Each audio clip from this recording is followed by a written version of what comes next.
আনন্দী শেষ হতেই কি নতুন ইনিংস শুরু করতে চলেছেন ঋত্বিক মুখোপাধ্যায়?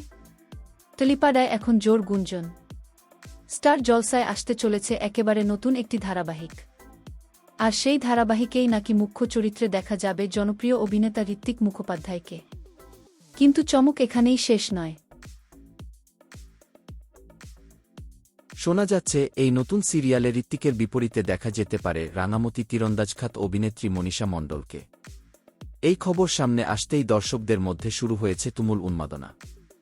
কারণ দীর্ঘদিন ধরেই ছোট পর্দায় অন্বেষা হাজরার সঙ্গে ঋত্বিকের জুটি ভীষণ জনপ্রিয়।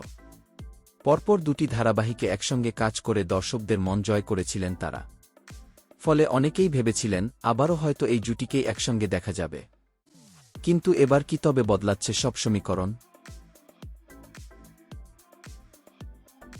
এই প্রসঙ্গে অভিনেতা ঋত্বিক মুখোপাধ্যায় অবশ্য জানিয়েছেন, এই আলোচনার সূত্রপাত কিভাবে হল তা তিনিও জানেন না। তিনি বলেন, প্রযোজক সুশান্ত দাসের সঙ্গে প্রাথমিক পর্যায়ে কথা হয়েছে ঠিকই, কিন্তু এখনও পর্যন্ত কোনো কিছুই চূড়ান্ত হয়নি। অর্থাৎ এই মুহূর্তে বিষয়টি শুধুই জল্পনার পর্যায়ে রয়েছে। তবে দর্শকদের কৌতূহল কিন্তু কমছে না। উল্লেখ্য, কিছুদিন আগেই ব্যক্তিগত একটি বিতর্কে নাম জড়িয়েছিল ঋত্বিকের। একটি কথিত গোপন ভিডিও ভাইরাল হওয়ার পর ব্যাপক আলোচনা শুরু হয়েছিল। যদিও পরবর্তীতে শোনা যায় পুরো ঘটনাটিই ছিল ভুয়ো এবং নেতিবাচক প্রচারের অংশ। এই বিষয়েও অভিনেতা প্রকাশ্যে কোনো মন্তব্য করেননি। আর এখন নতুন সিরিয়ালের জল্পনায় আবারও চর্চার কেন্দ্রবিন্দুতে ঋত্বিক মুখোপাধ্যায়। তাহলে কি সত্যিই মনীষা মণ্ডলের সঙ্গে নতুন জুটি বাঁধতে চলেছেন তিনি?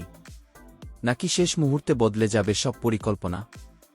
এখন সেটাই দেখার অপেক্ষা। আপনারা কি ঋত্বিক ও মনীষার জুটিকে ছোট পর্দায় দেখতে চান? কমেন্ট করে অবশ্যই জানাবেন। ভিডিওটি ভালো লাগলে লাইক, শেয়ার এবং চ্যানেলটি সাবস্ক্রাইব করতে ভুলবেন না।